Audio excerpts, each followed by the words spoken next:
And so this is important because it means that you have an impact on people that you might not be aware of. And other people can impact you in ways that really might fly under your radar. And as I like to say, I can text 3 little words to a close friend of mine who lives halfway around the world. She doesn't have to see my face, she doesn't have to hear my voice, but 3 words typed can change her metabolism, can change her breathing, can change her heart rate in an instant.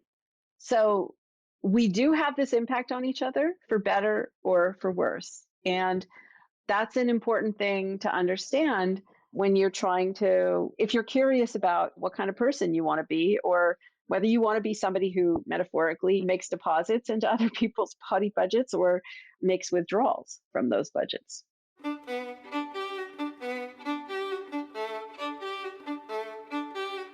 Hi, I'm Derek Mills. Welcome to the Glow Podcast. The results of Dr. Lisa Feldman Barrett's research are so mind-blowing, even she admits that it has taken her around 25 years to believe in her own results. Her work challenges what we think we know about how the brain shapes the mind, how emotions are made, and our sense of free will. Dr. Barrett is the author of How Emotions Are Made, and more recently, 7.5 Lessons About the Brain. Her work illuminates how the brain uses the past to predict the future, which then becomes the present. Now that seems challenging to comprehend. It was for me too, and we begin to unpack what that means in this episode. As she notes throughout her work, our body and our mind are deeply interconnected. How we experience our body, our interoception, drives our actions, and culture wires the brain. As she shares with us in this episode, we have more control over this process than we may think or feel we do, and that invites us to shape the kind of person we are and want to be.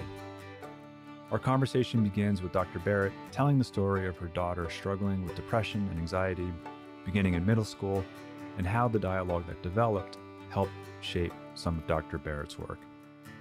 I hope you enjoy my conversation with Dr. Lisa Feldman Barrett.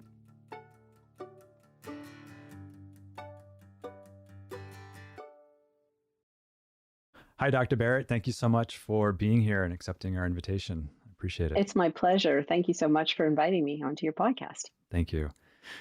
Well, your 2 books are incredible. The first one, How Emotions Are Made, The Secret Life of the Brain, and most recently, 7.5 Lessons About the Brain, as I've heard you say, are the results of decades of research. And in my opinion, not as a neuroscientist, not as an academic, there's such an important contribution to the advancement of how we understand and make sense of human nature. And I guess that's part of why your research is amongst the top 1% cited. You definitely have a future fan. I will certainly be on the lookout for all of your books going forward. And I know a lot of what we'll cover today is counterintuitive, and I've appreciated hearing you say how it's taken you 25 years or so to even believe your own results. And I was noticing as I was reading your books over the past couple of weeks, nearly every time I would emerge from a moment of reading to share some cool insight with my wife, who is also named Lisa, that would then lead to a wonderful conversation, which was then yet again another concept generating conversation between us. And we'll get into that word concept in a moment, I suppose. But I'm wondering, before we get into the theory of constructed emotion, is it possible for you to make the case right up front for why people should read your books? And there are 2 comments from you that caught my attention. In your author's note at the beginning of 7.5 Lessons About the Brain, you say these essays don't tell you what to think about human nature, but they do invite you to think about the kind of human you are or want to be. And I've heard you say, and you might have said this in the book as well, about your first book, is that it is in part a love letter to your daughter. So I wonder, before we dive into the theory of constructed emotion, is there a way to summarize at a high level an argument for why it would be helpful for our listeners to really spend time with this material? You almost have me in tears. So I'm like, I'll try to be. I really appreciate the kind words, and but I also, I think, even more appreciate how closely you've paid attention. So, uh, um, I think that I wrote. There were many reasons that I wrote how emotions are made, because when you study the brain and the body and how they work together to create really your mind, you discover that nothing has a simple single cause. Everything is very complex, with a capital C, as in complexity theory, complex causes. There were many reasons why I wrote the book, but a major motivator was that my daughter, who was an exuberant child, hit middle school, and like many girls her age, started to struggle.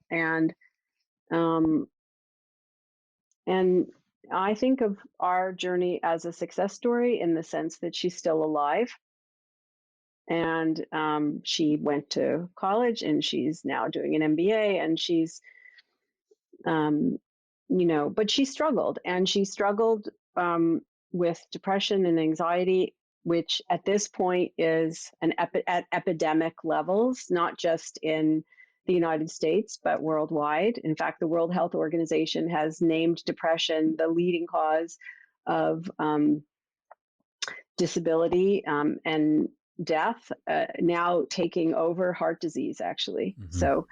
Um, so it's, uh, I think I have my own story about my research and how I came to sort of question the traditional approaches to understanding emotion. But in line with that, at certain point, my daughter started to struggle, and what I always do when I want to understand something is I go find research papers to explain it to me. Like I'm really very data driven person, and um, I just took a deep dive into trying to understand what was, trying to piece together what might be happening to her. And in the process, I learned a lot, not just about, depression and in adolescence, but I learned about many things having to do with very basic processes that create your mind and control your actions. And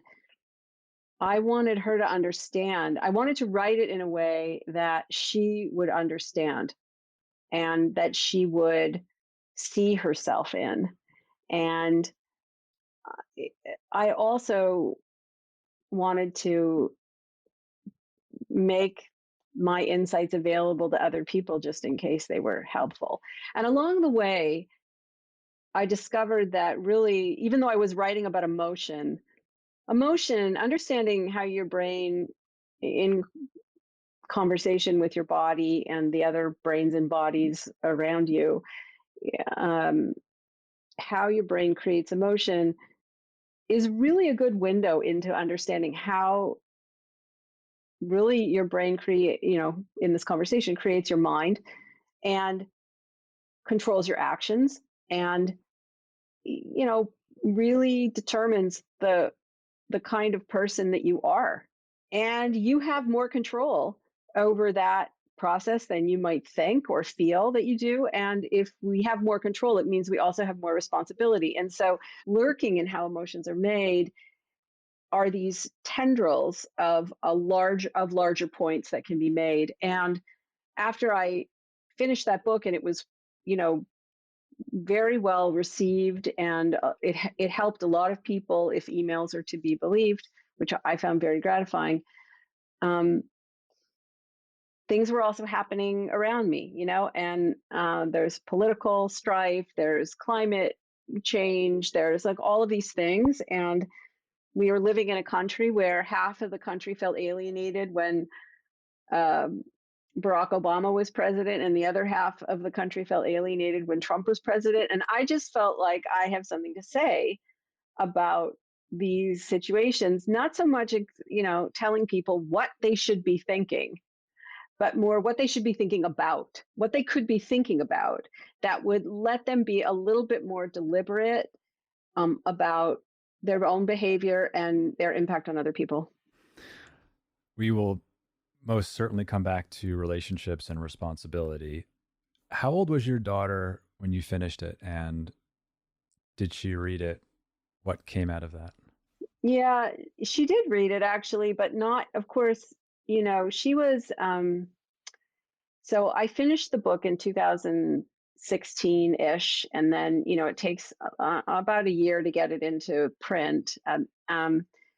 And so she was in her, she was just finishing high school, and um, she she started at a certain point, she started to refer to this book as her little brother.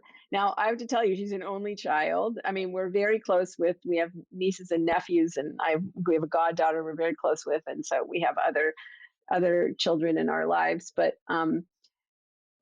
she, um, even though I still made dinner every night and we ate together as a family every night, and I still, her cuddles, like, I would read her stories before bed, and, we refer to these as cuddles. And even when she was a teenager, we referred to them as cuddles, but our cuddles became more like us sitting in her room or her sitting in my office and having these like really deep conversations before she would go to sleep. And so all of those things continued.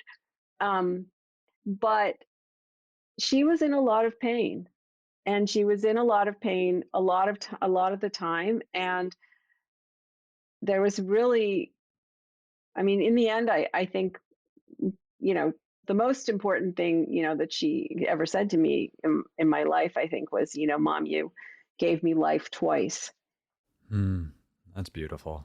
Yeah, it also brings me to tears every time I think about it, though, honestly. And um but still, as she was going through this, it didn't really matter what I said or what I did. Or, I mean, I didn't make things worse, and there were some things I did that made things better for a brief amount of time. But she became clinically depressed, and that required, you know more treatment than I could, provide.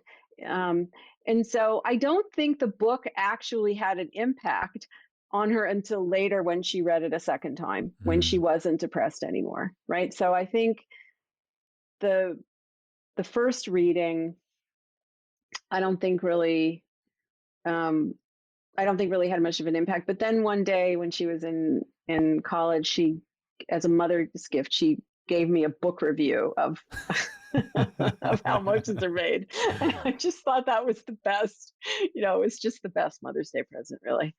It- that's wonderful. Yeah, I could see how in the morass and the intensity of the pain of depression and other symptoms, um, that it would be hard to interact with this material in a sort of metacognitive way, or as a way to um, adapt and be more receptive. Yeah, I mean, the thing about depression that you have to understand, and I think we all, when I say what I'm about to say, I think it will make sense. But depression is like, um, it's like you're locked into a particular way of experiencing yourself in the world, and it's not that you don't want to be um, dislodged from that. It's that really you just don't have the spoons. Like, your energy. I talk about your brain. Your brain's most important job is regulating your body, and the metaphor is it's running a budget for your body. Well, depression is a bankrupt body budget. I mean, you can't, you have trouble moving even sometimes, and also learning. Those are the two most expensive things your brain does: moves your body and learns something new. And so she, I won't say she resisted, but I was frantically flailing, trying to find, any combination of things. And eventually I did find a combination of things that helped, that nudged her in the, in a better direction. And occasionally I would come up with things like, just out of the blue. So one time I can't remember if this is actually in the book or not, because it's been, I myself haven't read it since I wrote it. So I don't really ever go back and read my own work. But I was caught in O'Hare. Uh, I couldn't get home. Um, I was the flights were canceled, whatever. And she calls me, and she's like 13 years old, and she calls me, and she's hysterical on the phone. She's just crying, crying, crying. So she'd been bullied very badly that day, and I'm frantically trying to think like, what can I say? I'm 1,000 miles away. And I said to her, but I thought, oh, simulation, get her to predict differently. That's what I need to do. I need to get her out of this moment, and she needs to understand that she has a future. She has to be able to predict into the future. This is something adolescents have a really hard time doing, and it's also very hard to do when you're depressed. And so I said to her, can I talk to your 18-year-old self? Hmm. And she just, the crying stops, and she's like, in a very, what she imagined to be a grown-up voice, like, hello, mom. I mean, she calls, so, when she's 13 years old, she calls me mama, right? So she's like, hello, mom. Hello, mom. And I say, I'm caught in the airport and O'Hare and, blah, blah, blah. And, do you remember the last time I was caught here? I think maybe you were like 13 and I don't know, maybe you had like a bad day at school or something. And she's like, oh, I barely remember that. She's playing along, right? Yeah, Oh, yeah. I barely remember that, mom. And I'm like, and do you even remember what those girls' names were? Like, I can't even remember their names. Do you even remember their names? And she's like, no, I don't remember their names. And I'm like, the only thing I can remember is whether I was struggling about whether I should have a chocolate milkshake or a vanilla milkshake because I'm stuck in an airport, so I'm going to have a milkshake. And she's like, I think you had fries, mom. I think that's usually what you have when you're stuck in an airport. And so she's, but her mood immediately changed, right? Mm-hmm. And then at the end of the conversation, she just paused and said, I love you, mama. Thank you for that. Mm. But then, within a couple of hours, she's back in the hole, in that dark, Yeah. hole. And I think it was hard. It was hard for me as a mother understanding the metabolic drain that is depression, but still wanting to do something to make her feel better. Yeah, I've heard you speak to even giving the brain, nervous system, the body in general, those brief breaks is helpful in terms of managing the body budget. You mentioned simulation, prediction, the process I think you're referring to with what you're doing with her, like a recategorization or a reframing. I wonder if we can start to get now into kind of the science of it, the core of this, because Sure. it's really fascinating. And there are so many definitions and so many different words that mean the same as other words. So this can get confusing pretty quickly. For example, you note the process called categorization is also known as experience, perception, conceptualization, pattern completion, perceptual inference, memory, simulation, attention, morality, and mental inference. Well, how something is important in psychology or neuroscience is that a bunch of people give it a bunch of names, right? The more names it has, the more important it is, and it seems to me. And so a lot of things that we think of as that have different names and therefore people think of as being very different phenomena or different processes are actually pretty much just the same thing. It's just different ways of describing the same thing. So I wonder, in order to present the theory in a way that most humans can access this counterintuitive way of understanding what really is going on, would the story of, say, encountering a snake be a good example? Sure, I've used this example before, and I'll say that what I'm going to describe is I want to just say about my daughter. She now actually uses many of the strategies in the book. So fast forward a number of years, and she uses them spontaneously. She'll tell me about things that she does or ways that she's adjusted her meaning making and the impact it has. So I guess the point is that one thing that I think comes out maybe a little more clearly, I think in 7.5 Lessons than in How Emotions Are Made, although it's in that book too, is that Every new experience that you cultivate for yourself, it becomes your past, and your brain draws on past experiences in order to construct your experiences and control your actions in the present. So, in a very real sense, you're always cultivating your past for the purposes of predicting, your brain predicting and constructing your experiences better, more efficiently in the future. So, you're always cultivating a past that will determine who you will be in the future. And once you know that, that's a very powerful piece of knowledge to have. It's not easy to implement, I have to say, but it is. But you can implement it, and it's many people find it life changing to understand that.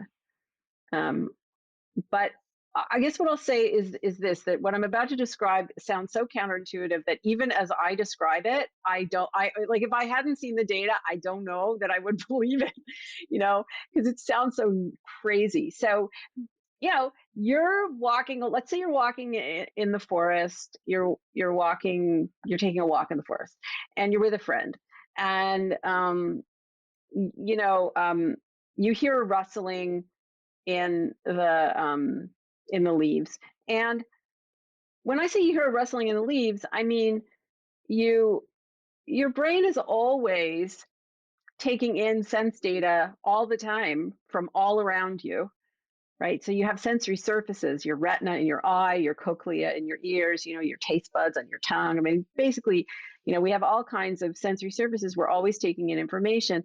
That might not be in the foreground of your attention. So you might not even have been aware that you heard a rustling. But what your brain is going to do is it's not going to ask itself, what is that sound?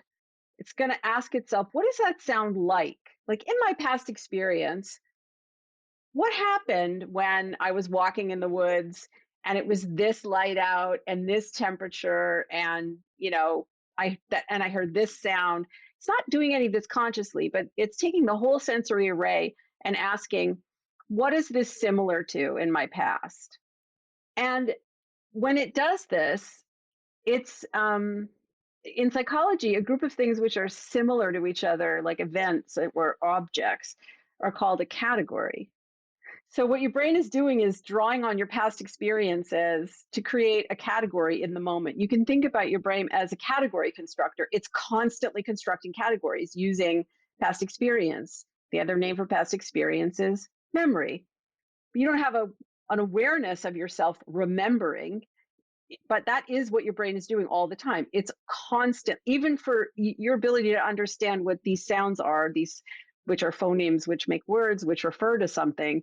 Your ability to understand what these noises mean that I'm making coming out of my mouth depends on a lot of learning statistical relationships between sounds and what they predict.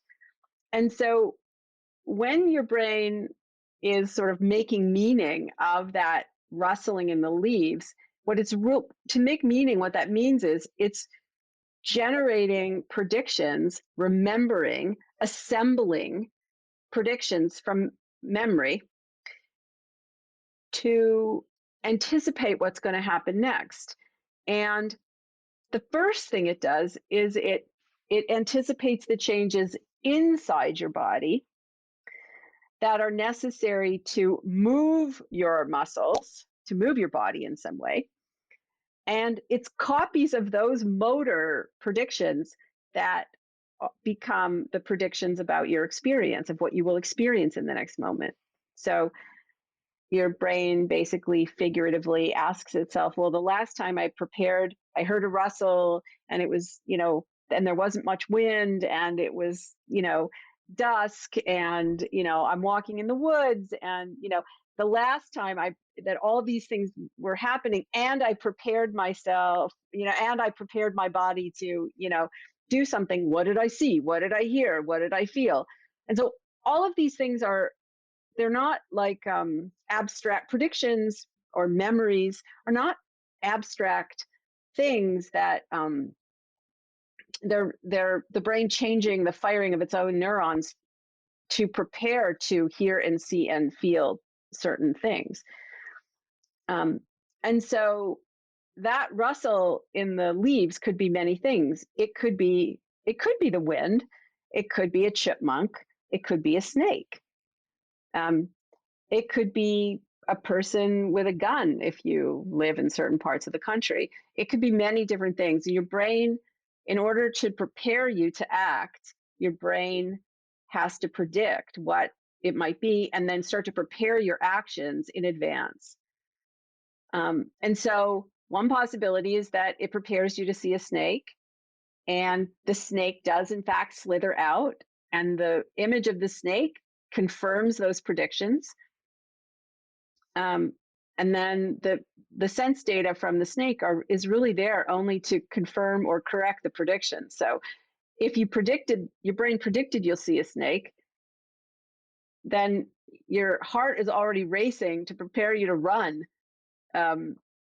And seeing the snake, like having the snake slither out, I should say, just confirms those predictions, and then poof, you're off.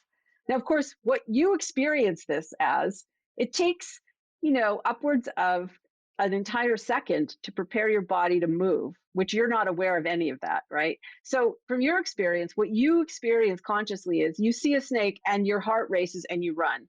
But actually, your brain's predicted the whole thing. It's also possible that there is no snake, right? That no snake slithers out. And this is an opportunity for your brain to take in new information that it didn't predict.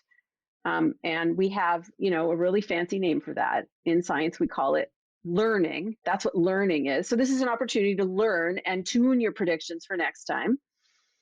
But your heart might still be racing, right? And so your brain will try to make sense of that racing heart in some other way. Like maybe you will, find the joke that your friend just told a little funny, or maybe you'll find it a little more lame, or maybe, there are multiple ways that your brain could make sense of that racing heart. Another possibility, though, is that there is no snake, but your brain doesn't learn and it doesn't adjust. It just goes with its own guess. And you literally see a snake where there is no snake. And that also happens. I mean, we've all had that experience where we see something and then we blink and, it's not there. It's something else. And that would be the affective realism. And that's affective realism. It feels real, what we saw, but it wasn't really there. And there are very, very serious consequences for affective realism in real life. So, police officers seeing guns where there are no guns, and jurors making decisions about defendants based on their gut feeling, which, they believe it's actually embedded in the law. This idea that we can read the mind and intention of other people just by looking at them. And that's just not true. I mean, that's just false. I mean, we make guesses, and the gut feelings that we have are part of those guesses. They're not evidence that the guesses are correct or not correct. So constantly we're preparing actions and experiences in advance of stuff actually happening out in the world. But that's not how we experience things. We experience things as the brain experiences itself as reacting to things, even though it's very, very rare that we react. And what a reaction really is the brain preparing a prediction and not waiting to find out whether it's true or not, just acting on it immediately because probably your life is at stake, or your brain believes your life is at stake. Yeah. And what's so profound and really hard for me to wrap my head around, at least initially, is that the experience that we're having when we're reacting or responding to that noise is that it's not a reaction to that noise or that sound vibration interacting with us. You say somewhere at one point in your book that scientists now are fairly certain that your brain actually begins to sense the moment-to-moment changes in the world before light waves, chemicals, and other sense data interact with our brain. Absolutely. There is really good evidence for that now. And I mean, here's the one that I use all the time with audiences just because I think it's so cool and everyone's had this experience. So, you're thirsty. It's a hot day. You're really, really thirsty. And so you chug back, a glass of ice water.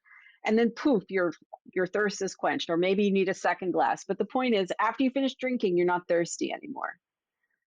The thing is that it takes at least 20 minutes for the water to make it from your stomach into your bloodstream so that it can get to your brain and your brain can register the change in the osmolarity of your blood. So, what is quenching your thirst 20 minutes before the sense data get to your brain? And the answer is it's prediction, because you've had a lifetime of learning, right?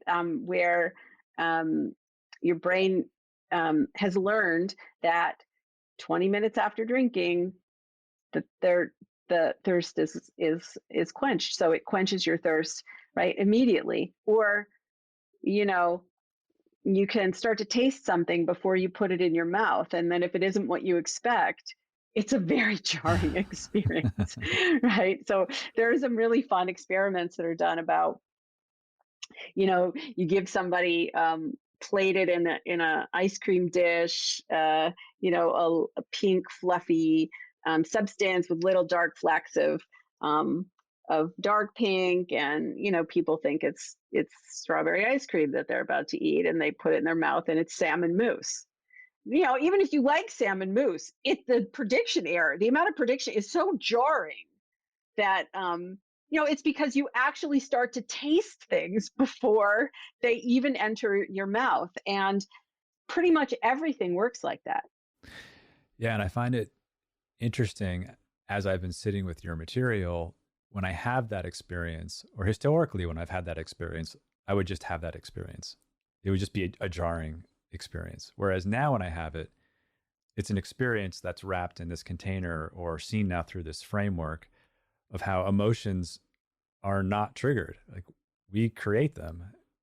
And maybe we can move on here now to following from your example with the water, in terms of what our brain's most important job is. Because I suspect that in that moment of drinking water or feeling as though I want to drink water, there's some body budget consideration, or I'm experiencing something interoceptively that is suggesting it's time to drink some water.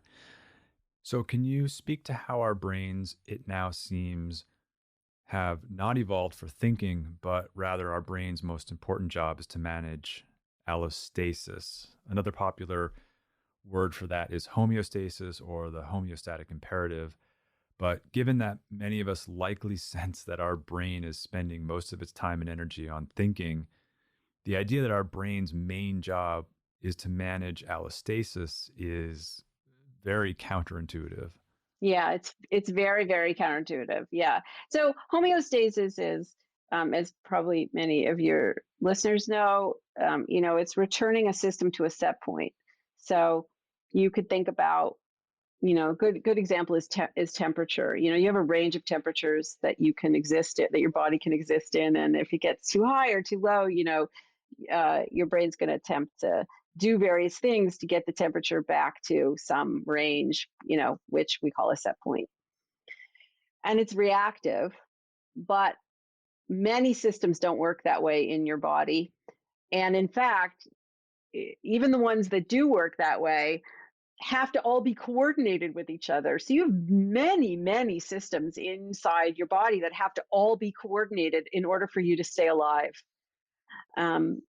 And that coordination requires energy, and that energy has to be spent efficiently. And so energy efficiency, it turns out, is a major concern for biological systems. And we would say it's a major constraint or selection pressure in evolution. And so in the 7.5 lessons, I tell the first half lesson is really about why we even have a brain. Like, brains are really expensive organs. your brain is 3 pounds of squishy material, but sitting between your ears, but it's actually 20% of your metabolic budget. So that's the most expensive organ you've got. And why do we even have one? What's it good for? And the answer is, or an answer is, that your brain's most important job is not to think or to see or to react to the world or to feel. Your brain's most important job is to regulate the systems of your body, to coordinate those systems in a metabolically efficient way. And the most efficient way to regulate a system is to run a model of that system, to predict what's going to happen next in that system and then correct it when necessary. And so from an energetic standpoint, from a signal processing standpoint, from an engineering standpoint, systems are predictive. The most efficient systems are predictive. And when we look at the anatomy of your brain and the evolution of your brain and the function of your brain, we can see that your brain is trying to anticipate the needs of your body and attempt to meet those needs before they arise. And so the way that your brain does this is by using the sensory array, both inside your body, so it's modeling what it believes to be going on inside your body and what it believes to be going on outside in the world. And it's making guesses about what's going to happen next. And then the stuff that actually is happening in the world and the stuff that is occurring in your body, that stuff sends sense data to your brain, which your brain just uses to confirm its predictions or to correct them. And so I just want you to think, Derek, about what this means for a minute. It means that if your brain predicts that you will see a snake, and lo and behold, the snake actually slithers out, your brain is already firing, the neurons are already firing in a way that predicts the snake is there. So all the snake is doing is confirming its existence. The information doesn't make it very far into your brain at all because your neurons are already firing in the pattern that's necessary. So that means what's happening really is that the world, at first when you're born, you're born, little infant brains are not miniature adult brains. They're brains that are waiting for wiring instructions from the world, from the physical world and from the social world. And over time, a child's brain learns to build a model over many years. In fact, our brains are still building models of our world and of our bodies. It's just that the learning is slower, because we're older, but for little kids, it's very fast. But at a certain point, the world is there to confirm the prior learning, right? So basically, for the most part, your brain predicts pretty well. And if it doesn't, that means you will probably develop an illness, or it means maybe you move to another culture and you have to completely adjust your model to that culture. But actually, it turns out that, acculturation is a major stress for people. And immigrants actually, not usually the immigrants, the first generation, but it's usually the second generation, the kids who have major, major metabolic illnesses because it's very, very metabolically taxing to completely adjust your predictions. But there's a lesson in that, and the lesson is everything you experience and everything you do is some combination of what's in your head and what's outside in the world and in your body. But it's mostly what's in your head. So I think that's instructive. Both for better and for worse, Absolutely. Yeah, I live in an area where we can get rattlesnakes, and I saw one maybe 2 months ago in the back of where we live. And I love snakes. I had snakes as a child, so I have maybe somewhat of a different relationship with snakes than most. And when I go back to that same area where I saw it, I'm scanning and I'm searching for a snake.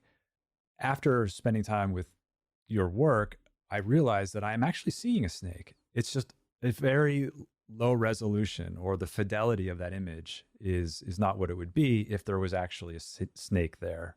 And I find that fascinating. I'm actually seeing a snake, even though there isn't one there. And Yeah, and in fact, if you couldn't conjure the image of so if your brain can't use past experience to assemble a prediction, you will be experientially blind. It will just be noise to you. You know that old adage, like if a tree falls in the forest and no one's there to hear it, does it make it sound? And people act like there's no answer to that. Well, there's an answer. The answer is no. No, it doesn't make a sound. It might cause air pressure to change, like waves in the air, the frequency of the waves to change. But if there's no ear to transduce that information, there's no sound. And if there's no concept, if your brain can't make a category on the fly from past experience, then it's just a noise. It's like a language that you can't speak. It's just sounds. yeah, I mean, here's a profound statement from your book. If you don't have the emotion concept for fear, then you can't experience fear. Yeah. And so the problem is that, you get someone else coming along who does have the concept and they look at the person and they go, well, that person's clearly fearful. But for the person themselves, that's not how their brain has made sense of those sense data. So to them, they're not experiencing fear. Fear isn't actually, no emotion exists independent of a perceiver. So um, it's like people want to say, "Oh, dogs have emotions." Well, dogs don't have human emotions. I mean, dogs feel pain, they feel pleasure, and they may have other. I mean, every animal can make categories, so dogs can make categories too. But does a dog have a capacity to make abstract human concepts the way a human does? And the answer is no, they don't. And you can tell yourself they do, and that's okay, because from your perspective, is your dog guilty? Yeah, from your perspective, you experience your dog as being guilty, but does your dog experience guilt in the way that you experience guilt? Probably not. And I say this having a dog, and I love my dog Luna, and she's wonderful, and of course she adores me, but she's attached to me, and I understand when she sees me, she sees the person who feeds her whenever she wants to be fed. That's why I'm her favorite person in the house, because I feed her whatever whenever she wants to be fed. But the point is that to ask the question, is the person really fearful, is the wrong question. That's not a scientific question. The question is, are they experiencing fear? Is their brain making sense of what's going on as a state of fear? And does the perceiver experience that person as fearful? Those are answerable questions.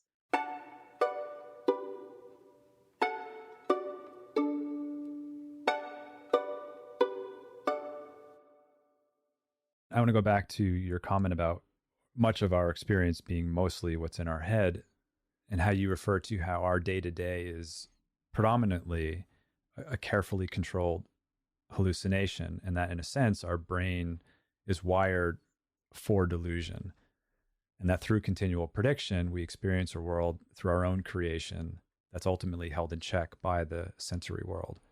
Yes, exactly. So, I started to talk about the brain as constructing hallucinations, I think back in 2011 or 2012. Um, you know, that basically your brain is starting to, when your brain makes a prediction, it's actually changing the firing of its own neurons before any sense data arrive. So it starts to prepare your experiences and prepare your actions before there's any evidence of the sense data.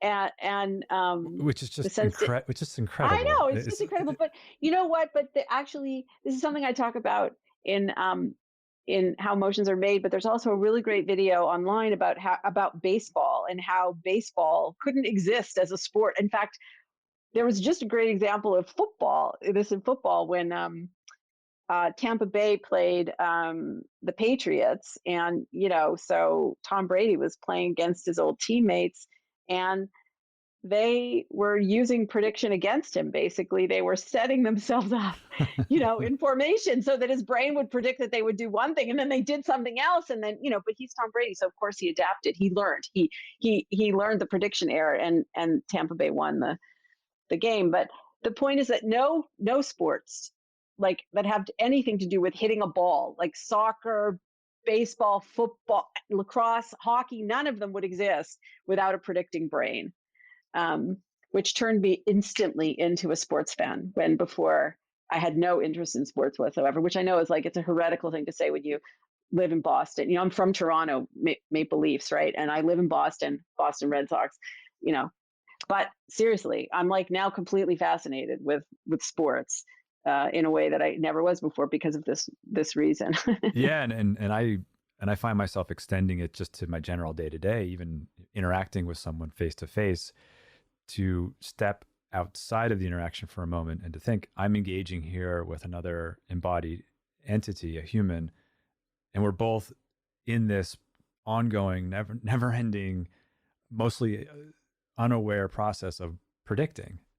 Yes, you're basically in a dance, and your predictions can be synchronized, in which case you're communicating really well, or they cannot be synchronized, in which case you are not predicting really well. And once you understand that you don't read people's faces and you don't read their body language, there is no such thing as body language. You're just guessing. Your brain's just guessing at what they mean, these body movements.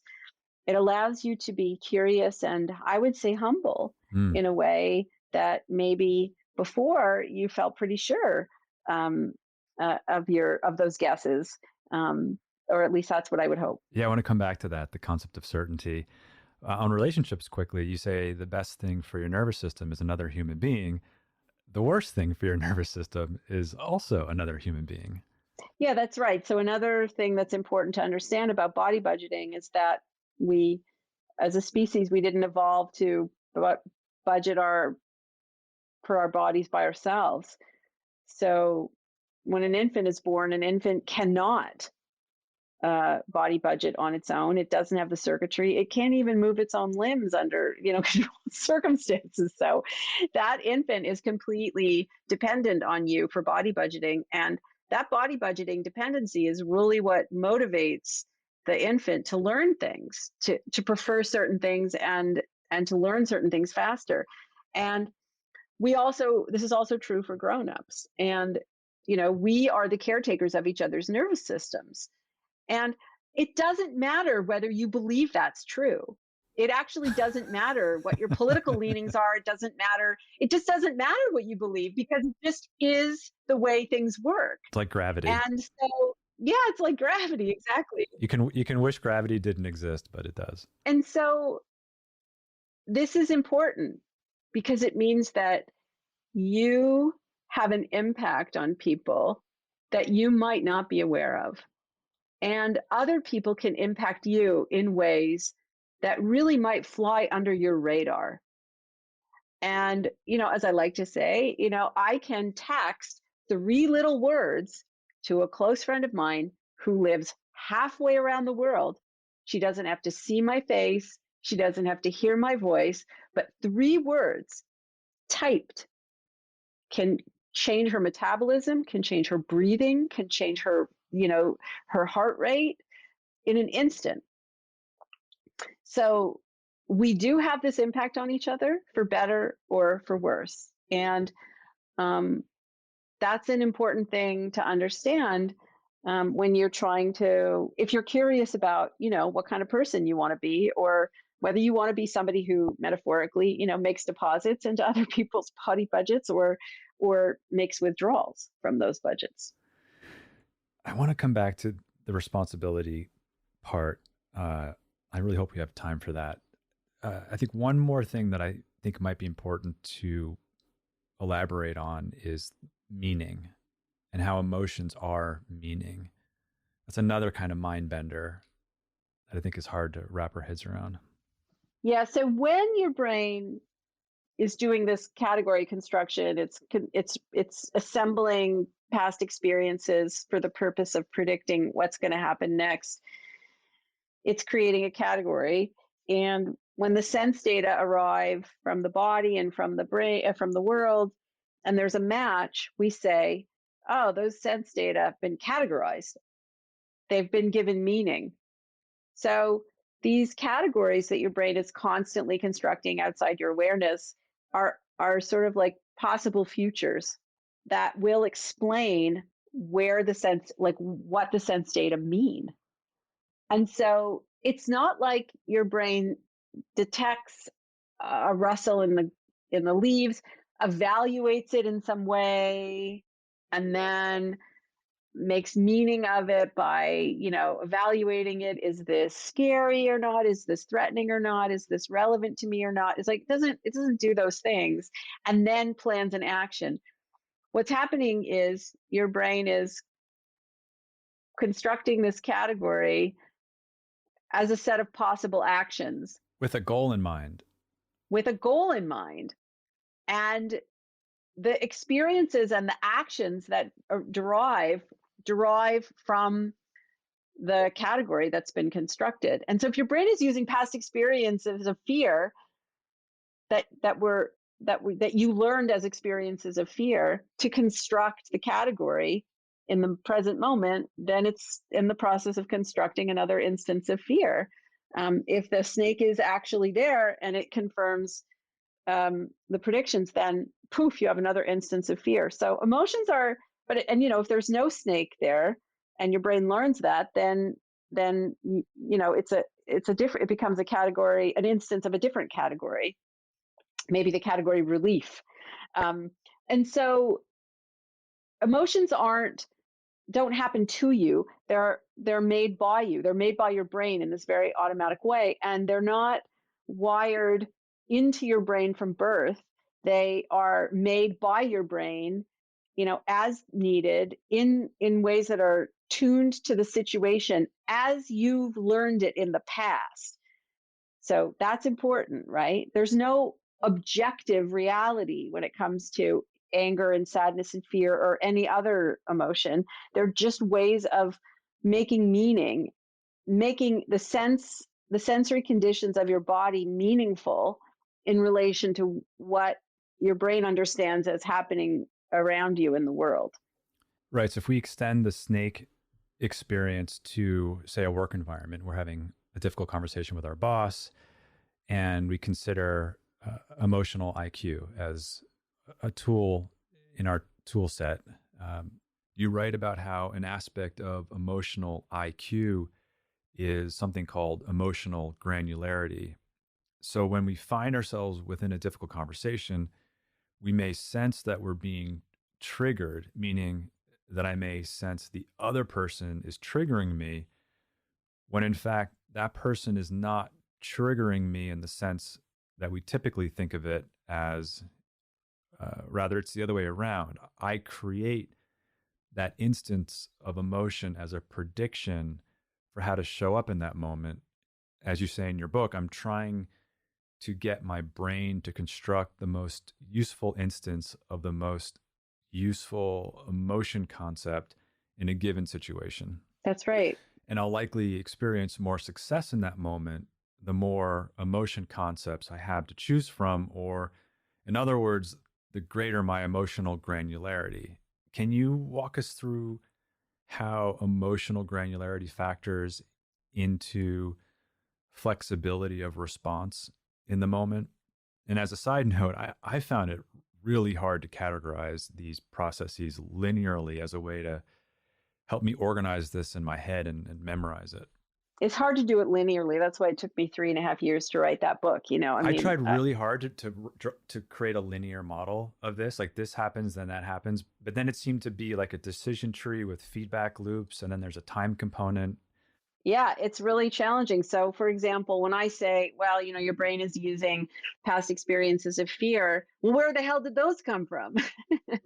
And the answer is somebody taught you.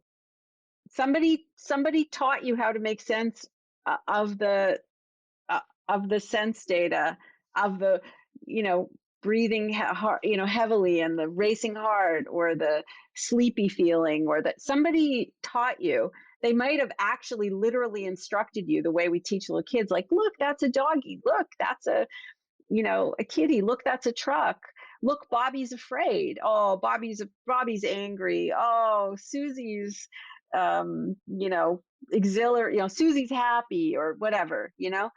I think you should write a parenting book, like how to speak to your child in the first, I don't know, few Honey, if years. I could clone myself, I would write a parenting book, and I would write a book on authoritarianism, and I would write a bunch of children's books, and I would also, I mean, there are a lot of things. There's really, it's very rich. It's a very rich domain, and it matters actually how you talk to your kids. It matters because, Yeah, you talk about that in the book. and it matters how you talk in front of your kids. Mm-hmm. That's the other thing. I mean, they're like little sponges, and words for little kids are invitations to learn how to make categories. And this is a very, I mean, like little brains, like 3, 4 month old kids can use, even before they know what words mean. Words are special and in the way that they work in a human brain. And they invite people, even littles, to learn to make certain types of categories that they didn't know how to make before. So even when you're talking to, someone else in a child's presence, they are learning what those words refer to. And this includes emotion words. But it turns out that the more words you use and the more categories, concepts, they're really conceptual categories, and we're not going to be able to unpack what that means. So you'll just have to read the book. But the more categories your brain can make, the more flexible your brain is um, in regulating your body and planning action. So you can think about words and concepts as tools um, for regulation.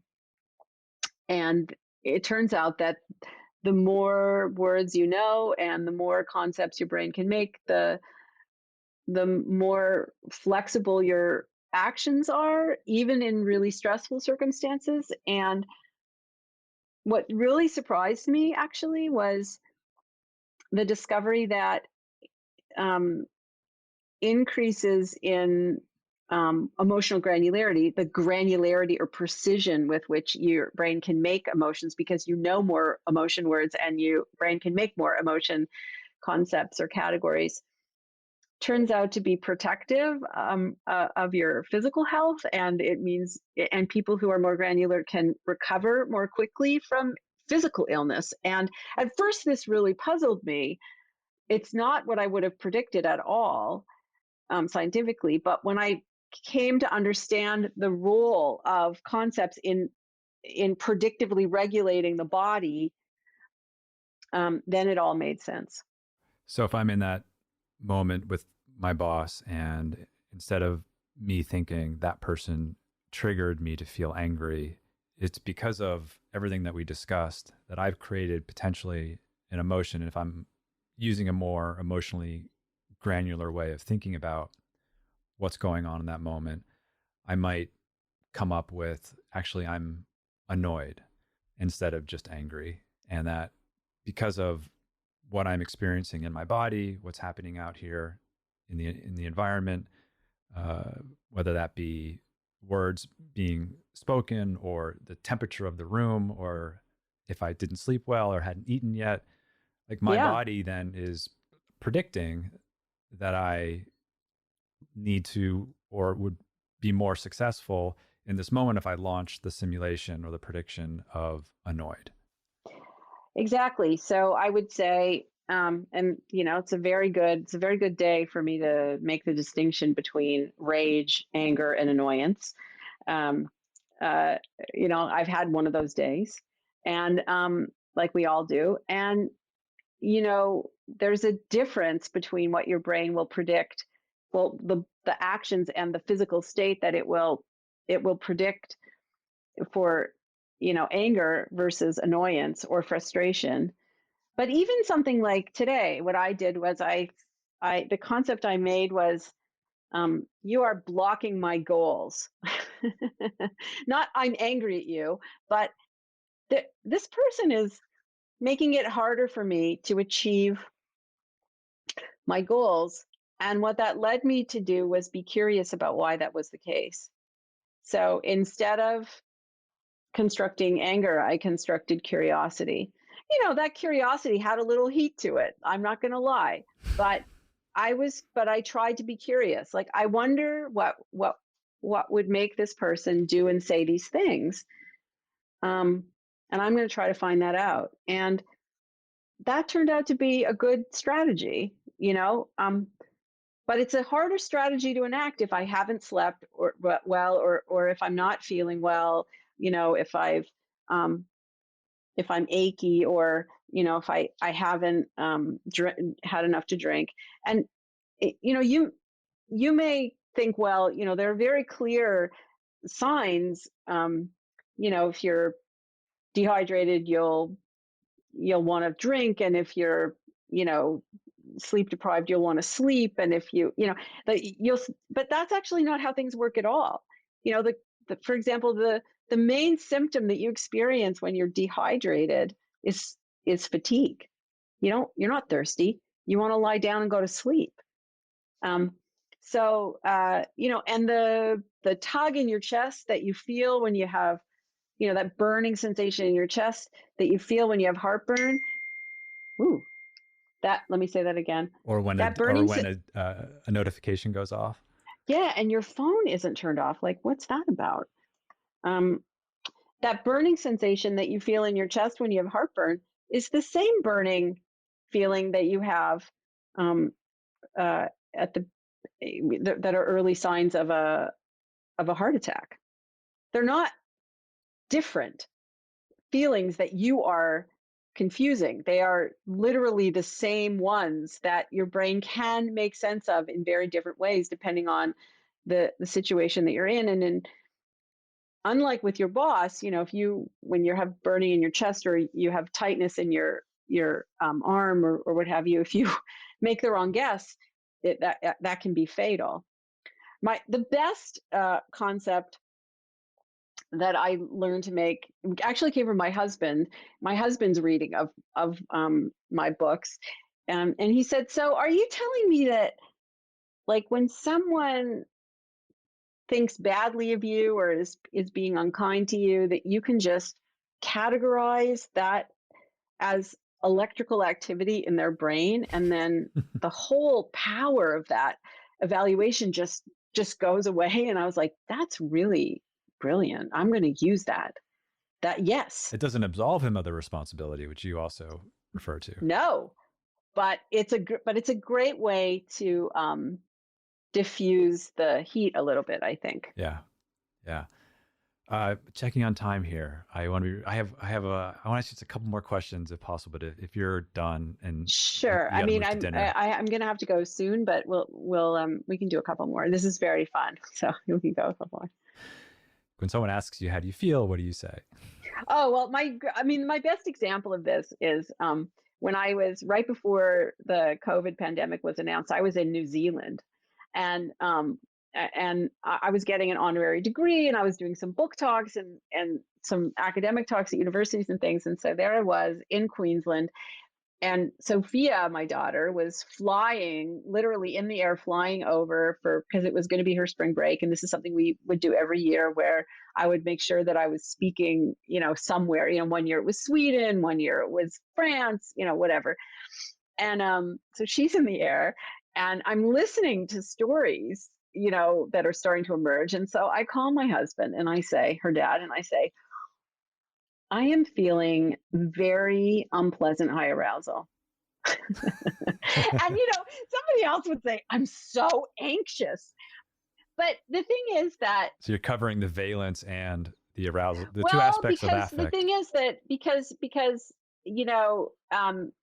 what is the behavioral plan for anxiety? It's somebody else tries to calm you down, tries to make you feel better, and but high arousal is really about uncertainty. And really what I was saying to him is, I'm uncertain about what the right thing is to do. Should I meet her at the airport and just turn around and fly home? Should we try to have a nice holiday in New Zealand, where I think at that point there was one case in Auckland, which was on the North Island, and we were on the South Island, so, I mean, New Zealand turned out to be a really safe place to be. And so by just labeling it and constructing it and experiencing it as uncertainty, what that led me to do was to problem solve and to look for information to try to make a decision. And you know, I made a whole like decision tree of when it would be the right time to turn around and leave. And it turned out I did turn out not to use it, like because we were actually flying to Auckland, where now there were 4 cases. And en route, as we were in the airport flying to Auckland, the UK impounded a 747 full of people for 2 weeks because they thought that somebody on board was infected. And I was like, impounded a plane full of people for 2 weeks? That's it, we're going home. And in the air, I rebooked our flights all the way to Boston. So and our luggage met us at home like a week later.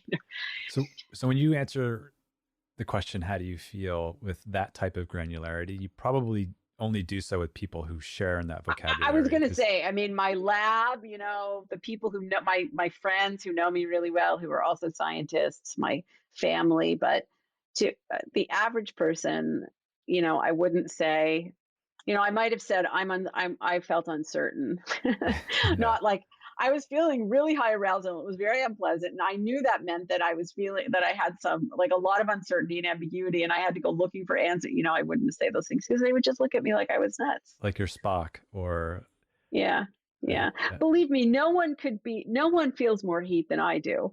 That's just not, I'm not one of these people who like tranquilly floats in a sea. I don't float in a sea of tranquility. That's not my, that's not my temperament. But sometimes emotional granularity means knowing when not to construct an emotion. Right. And let it be affect. Yeah. Let it be affect. Exactly. Mm-hmm. Exactly. Yeah. That's funny. When I mentioned Spock, I was also thinking that another subtitle to your book could have been like the robot's guide to humans. But the myth, right, about Spock is that he doesn't feel anything, and he feels a lot. He just, he just doesn't, he just makes sense of it in a different way. When you interview for someone to join your team, do you assess for emotional granularity? No, I assess for openness and a willingness to learn. So I don't expect people to come all pre-prepared, but I need them to be curious and I need them to be open to new experiences and not defensive. If they're putting energy into defending how they view things, then they aren't going to learn. They're not going to be open to prediction error. And, learning, the 2 most expensive things your brain can do, move your body and learn.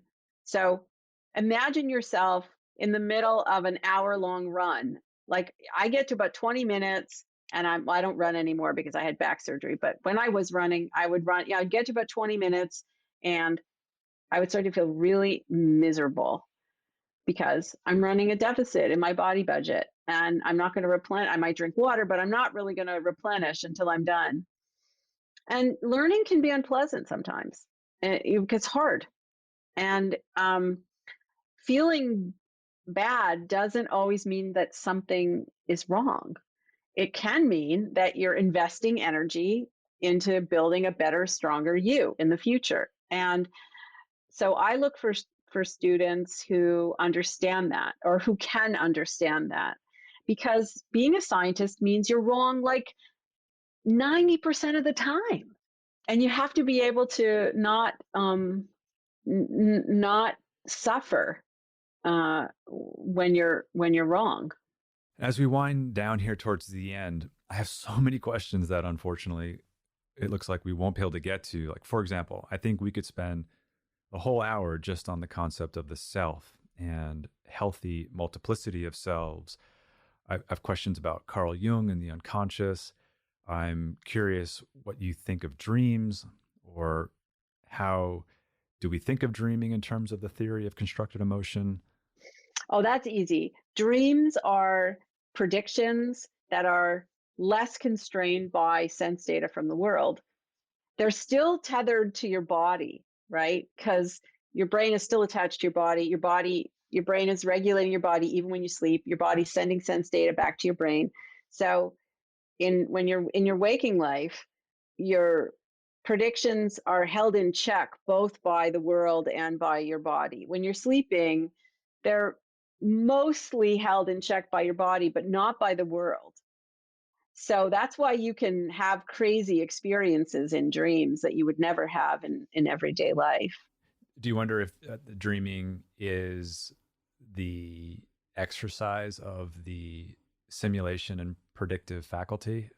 Yeah, and in fact, David Eagleman thinks that he's a neuroscientist, and he thinks that dreaming um, is actually necessary to keep certain parts of your brain healthy because they're constantly being stimulated even through the night, like when you're sleeping and there's no visual inputs there. At a certain point, if you were living in a completely dark world, you'd lose your ability to see. Yeah. In fact, there's actually a set of science fiction stories about people who crash land on a world and it's dark all the time and they lose the capacity to see. And there is evidence from work on rodents that they dream, so to speak. They replay scenes from that they've if they're asked to run, if they're put in a maze and they're given the goal to run that maze, they run that maze again and again and again and again in their dreams, and their brains start to try out combinations which is called conceptual combination. They try out combinations that the rats didn't actually do in real life, but then the next day the rats can do those combinations like that. Okay, so I wonder if a wonderful way to wrap this up maybe would be in terms of relationships and our the importance of considering others and our planet and animals. And I know you've dedicated some of your musings to like what the world could be like, if we viewed ourselves as more responsible in terms of other beings' body budgets. Could that be a nice way to wrap this up and tidy it up? I mean, we didn't get to talk about the self, which is okay. Unless you think there could be another way to wrap this up that might be a good sending off point for our listeners. Well, I guess I don't know. I mean, we could go in a number of ways. I mean, what's interesting about the self is that the idea that you have one enduring self, which remains the same throughout your whole life and regardless of the situations that you're in, is also a fiction. And what's interesting is that Buddhist contemplative philosophy makes very clear that it's a fiction and all the problems that come with grasping at that fiction and trying to believe in the reality of an enduring self, when in fact the self is also a category. It's also your brain, is just your brain is using your past to predict your immediate future, which becomes your present. And if you cultivate new experience, you invest energy to cultivate new experiences for yourself, you can change who you are in a really fundamental way. And people do that. So that's an interesting thing to explore. Can I ask you about the word fiction? Sure. So when I think of fiction, I tend to think of things that are meaningful and helpful and profound, but I don't think of them as true. So I don't think you're saying this. If the self is a fiction, I don't think you're saying the self is false. No, I'm not saying the self is false. I think it's probably useful to believe that you have a set of characteristics that are enduring to you and that will never change. But it's just not the case. And, so for example, you might be very extroverted in certain circumstances and very introverted in other circumstances. You might be very honest in most circumstances, but there will be some circumstances where you're not honest. Right. You might be very kind in some situations and less kind in other situations. So who you are who you are in the moment is really determined or summed up by what you do and what impacts you have on other people. It's like the ontological state, whichever state you're Yeah. referring to, is organized more around an efficacy argument rather than an essentialist argument. Yes, exactly. That's exactly right. I'm dissolving essentialism and I'm saying there's more variation to who you are than you probably are aware of, and there could be even more if you planned your life that way. Yes, Um, I like that very uh, much. but that does bring us to this other point, which is that, we live in a culture that really prioritizes individual rights and freedoms. And I have nothing wrong with that. I enjoy those individual rights and freedoms. And as a woman, I enjoy them now more than I would have, 50 years ago. So I'm all for individual rights and freedoms. I'm all for free speech, just so we're clear about this, okay? But there's a profound and inherent contradiction that we have to deal with as a culture. And that is that we have very interdependent nervous systems. And that's the thing that we should be discussing. Or, for example, do we have should someone have the right to feed their family even if they work in a coal mine? Absolutely. People's economic well-being is very serious and should be taken really seriously, but so should the planet. And one isn't more, there's a conflict there that has to be dealt with. It can't be dealt with by saying, well, this is more important than that, so I'm just going to ignore this, and because it doesn't, like I said, it doesn't really matter in a sense what you believe. If we stay on this path, we will destroy the earth, and we will reap the consequences of that, or our children will. And we can deny that we have an impact on each other's nervous systems, but that won't change the fact that we do, and it won't change the public health crisis that's been brewing for a really long time because we ignore that fact. Yeah, I like one way that you put it. Each of us can be the kind of person who makes more deposits into other people's body budgets than withdrawals. Yeah, exactly. I used to say, look, I'm not really, I used to be really sensitive about, people saying, oh, you just want people to be kind. And I was like, no, that's not really what I'm saying. But you know what? Yeah, that is what I'm saying. I actually think people should be kind. I actually think that people should treat each other with dignity, with human dignity, because to not do that, it doesn't mean that you are responsible for somebody else getting sick like 100%. But every time you treat someone with less than human dignity, every time you add a little tax to their body budget. And maybe it's just a really small tax. And maybe it makes you feel better in the moment, but you just added a tax to that person's body budget. And over the long run, if those taxes keep accruing, that person is going to get sick. And it doesn't matter whether you believe it or not. It's not going to make it not happen if you just deny it. And this is so, we live in a time where casual brutality is the name of the game. We live in a time when people say the most horrible things to each other and about each other and then laugh about it, like with a laugh track. And often And anonymously. and often anonymously. And I think that we should think about that. Absolutely. I think we should think about that. I'm also a huge fan of kindness. It's actually one of our 3 core values: nurture kindness. And we have 3 key behaviors that support that value. Well, we could go on, and there's so much here. I really highly recommend your books for all the reasons that we've discussed, and we'll be posting links to both in our show notes and a link to your website.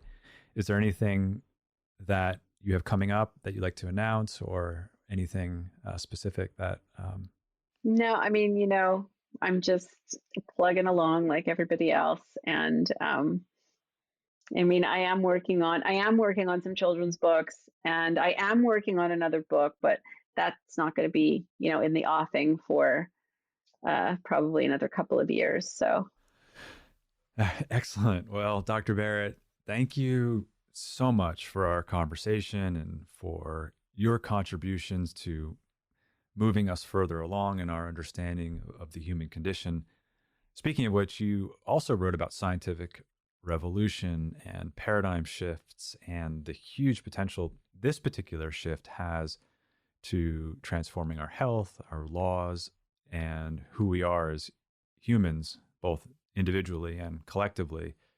Is it accurate to say that your work has started a revolution, or perhaps maybe more accurately that you've cracked open new ways of thinking, or what would be the more accurate articulation of that?